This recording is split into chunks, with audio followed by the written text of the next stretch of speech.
వధువేమో అలమేలు వరుడట శ్రీవారు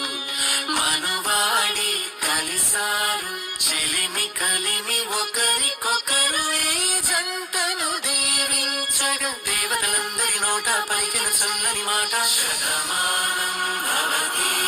తన ప్రాణాలే నీవని ధర్మేచగా తన మనసంత నీదని అర్థేచగా తన వలపంత నీకని కామేచగా అవధులు లేని ప్రేమకై